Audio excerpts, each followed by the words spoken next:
Hey everybody, Reanna here with HR Branches. I'm here with Bob Kittridge of, you just rebranded. I did. Tell us about that. It's Focus Point Solution. It was at the end of the year. It was interesting. I was looking for my word of the year. I always pick a word of the year, and my mind was all over the place, and I couldn't focus. I couldn't focus, and I kept saying, "God, I just need to focus." And I kept going, and all of a sudden I'm like, oh, "That's my word. Is focus." The past few years for me, I've been pretty scattered and in all kinds of different directions, and it was really time to focus. So the business is called Focus Point Solution, not solutions. Again, if you're going to focus, you need to focus on a solution. Right. Not multiple solutions, that's not focus. That makes perfect sense. And so what my tagline is, I focus vision for your success. Boy, we all need that, don't we? And the vision for your success also plays into focus. It is part of it. Is you have to have something to focus on. Right? If you think about shooting a camera, using a camera, my DSLR, I can focus at different places. I can do pinpoint focus. I can do a big focus where it catches all the focus. Yeah. So if in business, when we start looking at that, it needs to be that pinpoint focus. And it was interesting, I was at an event last week or week before, and somebody was using my camera, and I had forgot to change that setting. But some of the pictures they took were really kind of cool because I was in focus, but the people I was working with were a little blurred. The aperture thing? The aperture, and it's automatic, I can't set it, but it's that focus piece of where are we focusing? Right. How cool. So I've known Bob for, a little while now. 3 years, going on 3 years, I think. Yeah. And I've had the pleasure of not only getting to know him quite well as a friend, but also as a mentor and a guide, especially in starting HR branches. And he's kind of been our #1 cheerleader in the background, coaching us along and keeping me in check. Because my focus. Some of that. That's a behavior style issue. We can talk about that. We're going to get to that. Squirrel, what? Oh boy, that's a whole nother Facebook Live. Yeah, that's a whole nother Facebook Live. Yep. So today I thought I would bring Bob in and strong arm him in talking with us about behaviors and how they play into the culture of our workplace.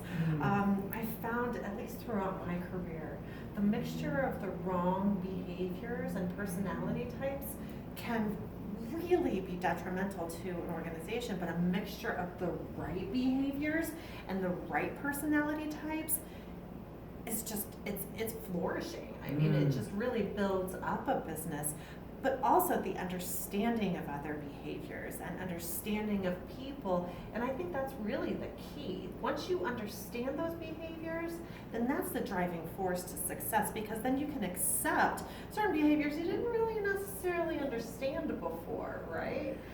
Well, you've hit it right on the head.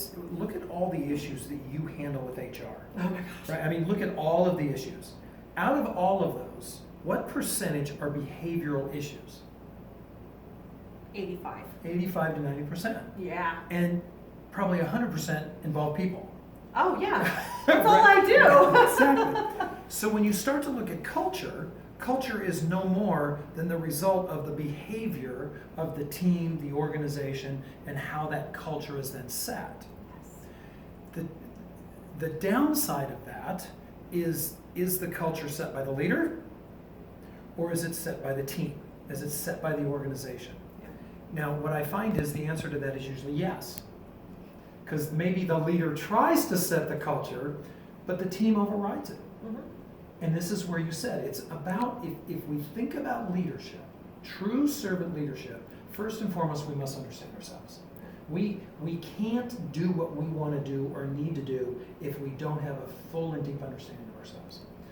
Second, that allows me then to look at you and my team and start to understand you. Yeah. Now here's the important part. How do I adapt as the leader? That's the key, isn't it, though? That's the key. It really is, because we can't expect other people around us to change. Only person we can have expect that. we can, I guess you're right. But how likely is it to actually happen? Exactly. Right? But we can change and adapt ourselves. Exactly. So as we were talking about policy, If we look at what you deal with in HR is a lot of probably policy issues or following policies and those kind of things. There are certain behavior styles that aren't real big on follow policy. No matter how good the policy is, I'm one of them. I think you're one of them.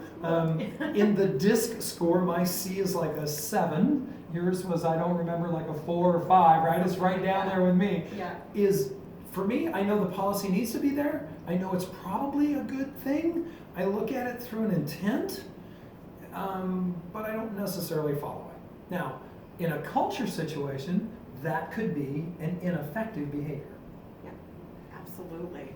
And so the adjustment a little bit to language, right? In the beginning you said right and wrong behavior, right behavior. Mm-hmm. I don't believe and I don't see that there is a right or wrong behavior.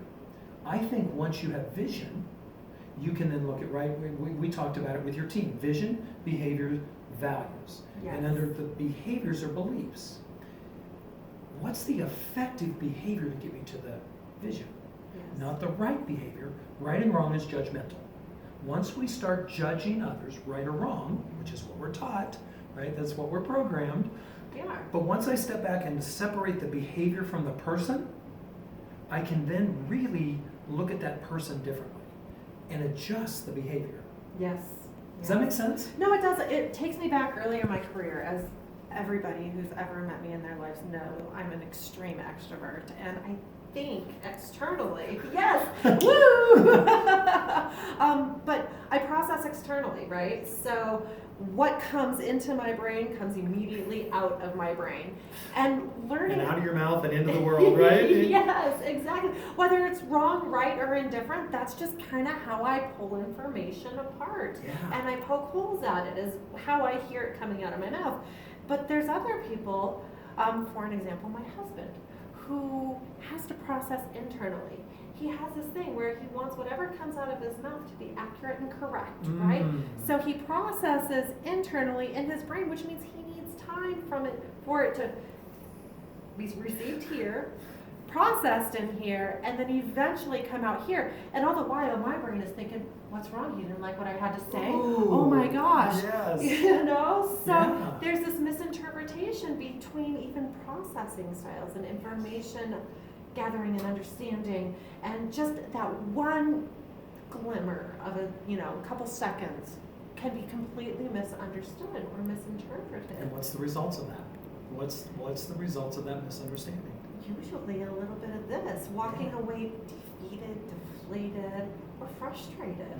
And in the workplace, what do we do then? We take that perception, that mentality, and we take it into what we're doing. Yes, exactly. And we carry that through the day. Yeah. Mm-hmm. And it decreases our productivity, our output, our communication. It decreases everything that we do for the rest of the day. It's really, and that's my mission this year, and I've kind of been playing with this, is my mission is to touch over 100,000 people in order to have them be fully self-expressed. Now, being fully self-expressed means we're operating our full potential. Okay. We're not holding back. We're being judicious. I'm not saying blurt everything, right? There's a whole piece of this, but you have to be fully self-expressed through your vision. I'm going to keep coming back to that. Yeah. And is what you're expressing in line with what you want to achieve? And what my coaching clients know that there's 2 questions I ask them. One is, how's that working for you? You've asked me that how many times? And the second one, is that taking you closer to or further from your vision? Mm-hmm. It's not right or wrong. Is it taking you closer to or further from your vision?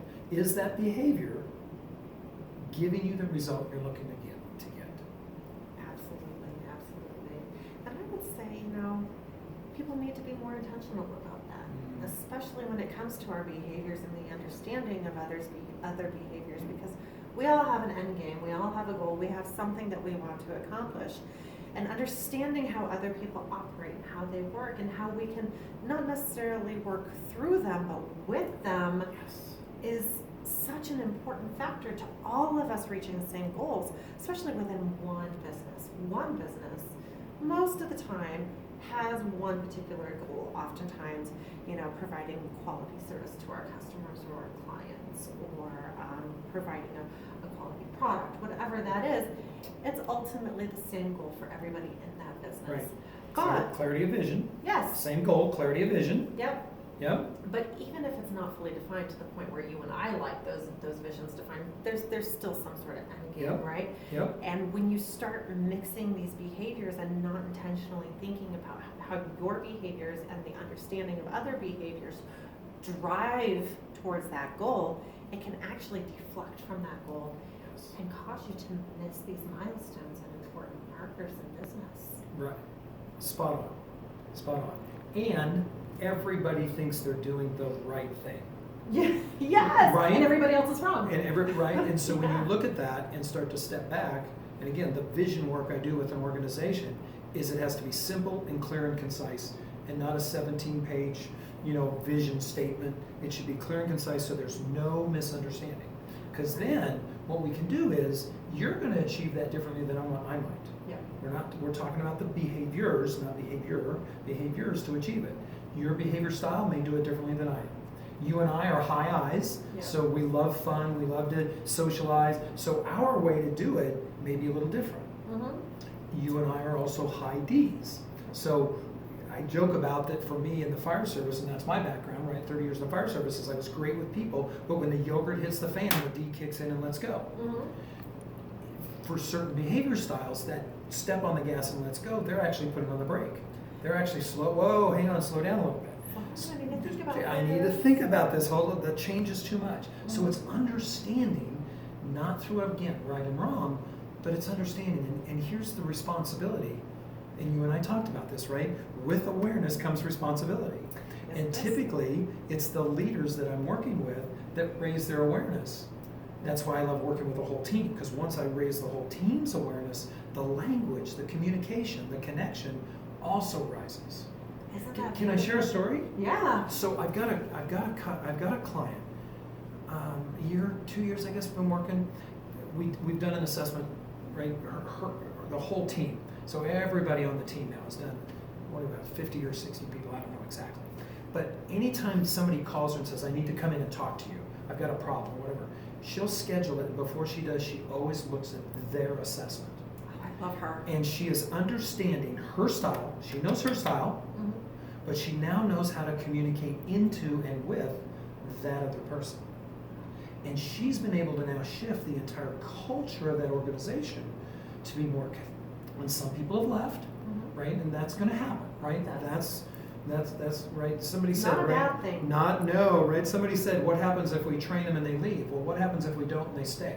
Right? Yes. So if we raise that awareness with that, where people feel connected, and they want to stay. They know you care about it. You're listening, and they have the feeling of being heard. Right? It's an inclusive culture. Yes. It's an acceptance or a culture of acceptance, which really broadens the capabilities of any business. Mm-hmm. And one thing that I found through not just working with you, but I'm also certified in the predictive index, which is very similar. Very There's similar, so yeah, many ties to both of them. But what I love is the understanding and acceptance of different behavioral styles, but also the need for it. And we've talked about this too. No business can ever survive with only employing one behavioral style. Like, could you imagine a company full of us and only us? Oh, absolutely. We'd have a hell of a good time, We'd right? have so much fun, but we wouldn't get a whole Probably lot not get a whole lot done. Right? We'd have some great parties though. Yeah, absolutely. Exactly. Right? So, Well, and that's a piece I do in hiring. So not only what's the culture you have right now, but how do you hire into that culture from a fit versus a skill? yes. Today's world, and you run into this a lot, people hire off the resume. They have skills, knowledge, ability, which you need To a degree. to a degree. To a degree. Yeah, I can train that stuff. Yes, but we Right. can't train behavior and attitude. Exactly. And so startups, small business in that 1 to 100 kind of range, it's more important to hire culture fit than it is to hire skills. But what we do, and I've seen this I don't know how many times, and this is it's called job benchmarking, Mhm. is that we look at the position and say what is the skills, knowledge, and ability, you need that, Yeah. but what is the behavior and attitude that's needed? Right. And then when we interview, right, is we're interviewing, we're looking at that assessment, take the top 3, and look at it and say, how are they going to behave? Because people interview really well. I tell you what you want to hear, right? We're all skilled at that. We're all skilled at that. But what happens 30 or 60 days later? The real of them shows up. The honeymoon is out the door, and you're getting the And reality you're looking of around life. going, what happened to that guy we hired? Because he Right. was really good in the interview. I tell my clients all the time, in the interview is always the best that you'll ever get out of a candidate. They'll dress the best, they'll say the best, they'll act the best, they'll be the most punctual. That's the best you will ever get. Yep. Starting on their first day, you're gonna see a little bit of a downhill climb. I don't care who you are, who you hire, that's just the way it goes. It's the best you'll ever get. Well, let's talk, and we talked a little bit about that, is that the assessment you saw is a natural style and an adaptive style. Yep. Right? Is who are you naturally, and who are you when you walk through the door? Right. Many people, and this is why I think we have such in some ways, a turnover rate or a dissatisfaction at work, is when they're at work, they're not who they are. They have to put on a facade. They have to put on a face. They have to put on a different behavioral. They have to try to fit in. They have to all these kind of things. And anytime we do that causes stress. Now, adaptation is necessary, but over the long-term adaptation causes that internal stress. And it's exhausting. It's It's exhausting. exhausting. I don't know about you. Have you ever been told to be quiet and shut up and sit in the back of a room? Let's see, only from age about 4 to right? Yeah, it was hard. Mhm. It's still hard for me. Or me asking my husband to get in front of a large crowd and speak. I mean, just the thought of it makes him just like glaze over. Not his style, not his. Can he do it? Absolutely. He I've could. seen him, right? But is it his strength? No. No. And if I were to force him to get in front of a room of 100 people, like in A Million Cups with us, he would literally probably do his presentation and then go home and go straight to bed because he's exhausted and he's got to shut off for the rest of the day. Recharge. Yeah. For us, we recharge through people. Yeah. Right? Yeah, that's how we get our energy. I'm like, bring it on more. Mhm. But then you put me in a room by myself and I'm like, I don't wanna. Well, and let's go back to that adaptation piece. Once I understand who I am and how I communicate, how I connect, how I talk, how I share information, there's a whole myriad of stuff. Yeah. And I learned how to look at you. Now, your assessment that we did, we did a couple levels. We not only did behaviors, but we also did driving forces. Okay. So that's 2 levels now of how to understand you. And behavior is observable. And you know me, I'm always there early and I can watch people and I can see that piece of it. And I can watch behavior and I can start to know that for you it's going to be breaking the ice through fun. It's going to be breaking the ice through Brian, it's not. It's going to be more quieter. It's going to be a shake of the hand. It's going to be more formal. It will.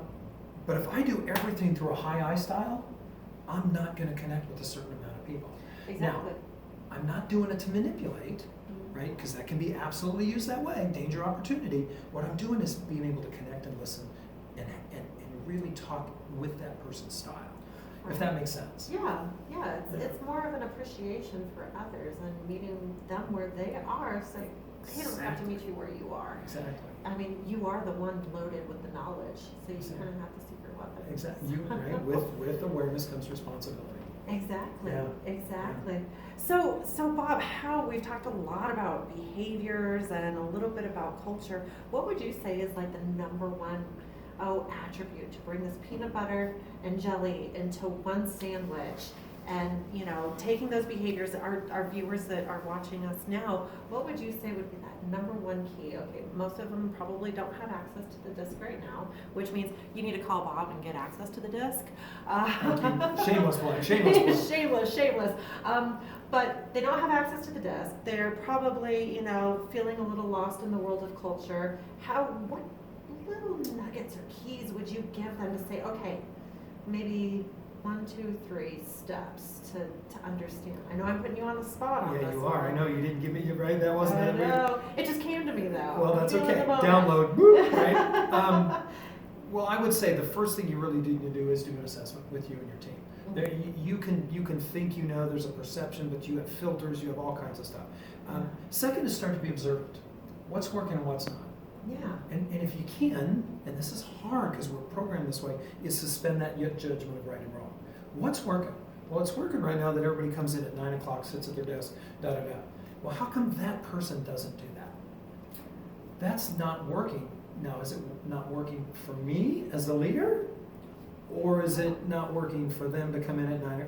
It really is stepping back and starting to take an overall evaluation of that culture, and do you have that alignment vision? So can you sit down and your vision in 2 sentences of what your company is all about? That vision of where you are headed with the impact. It's not what you're doing, it's the impact of what you're doing. That's vision, not mission statement. That's the kind of doing. It's the old model, right? The old management model. Yeah. And that's kind of fallen by the wayside now. That's beautiful. Yeah. I absolutely love that. And I think you're absolutely right. I mean, that's kind of 1980s, 1990s business. And it was a great model. Right? It worked great, but we're in new cultures now. We're in new generations now. The younger generations want to be led, not managed. Yep. There's a difference. We manage processes, we lead people. Yep. So we need both. But the newer generations, the millennials, and I can't keep track of them as they keep coming, is we have to understand them. Yes. Not degrade them, not have them fit our mold, because it ain't gonna happen. No, it won't. And what I found is so fascinating with these upcoming generations is some people get frustrated with this, but I just love it about them. They're not afraid to challenge. No. Right? They're not afraid to go above and beyond the status quo and say, hey, listen, this isn't right. Or I really see an opportunity here. Now, for a D behavior style, they don't like to be challenged. No, they right? don't. They don't. So depending on, there's that rub again. Right? So the question is, if I understand my boss and his or her style, how do I challenge in their style? Yes. How do I bring change to a high S that doesn't really like quick change? Mm. And I'm a low S. So I'm about, let's go. What are we waiting on? They're like, whoa, can we take a week or 2 to do this? Exactly. It's that understanding of each other. Yes, absolutely. Yeah, with those low S's, you got to feed them the information You got to give them and information. the knowledge. They're and supportive. the They're nuggets. behind the scenes. They're stable. Yeah, exactly. Yeah, but they're the most loyal employees you'll ever Absolutely, have. they are. Right? Yep. I mean, they're Yep. going nowhere and they're rock solid. Yeah. So, yeah. I'm just about out of questions. You've just covered everything. We've done well. I love We may have to do this Bob. again. I think so. What do you guys think out in Facebook land? Should Bob and I get together and do this again? Give us a like and a share, and make sure that you spread the word about Bob and Focus Point Solution. Right? Focus Point I Solution. keep wanting to add that S in I- there. I'm I going know. to train myself. I know. Focus Point Solution, and of course, HR branches. We are both here to help support and grow your businesses in the most organic, culturally profound way we possibly can. And if you have questions, please put them in the feed, right? I mean, but here's the thing why I just love this lady, is she has a heart for business. She has a heart for small business. She could have very well stayed in the corporate world, right? I mean, for how many years you were there, right? 20 plus? If you're a small business owner, you need HR. You absolutely do. But it's not your skill, it's your responsibility to provide it. So if you're looking at that, look these guys up. They are doing some amazing things with small business, and their heart for Colorado Springs is just fantastic. I just love it. Thank you. You're a native of Colorado Springs too, aren't you? Born and raised. This is a unique room right here. All 3 of us, including Leah behind the Who's camera. behind the Hi, camera? Leah. All 3 of us are natives. Wow. They Wow. say there's about 1% of us. And right now there's about 850,000 people in the greater Colorado Springs kind of area. And I know that because I had to do a Toastmaster speech on it. Did you? Did some research. There's only about a 1% that are true, genuine natives. Wow. Born here, raised here, and still here. Oh my gosh, we Yeah. really are the Yetis. I love it.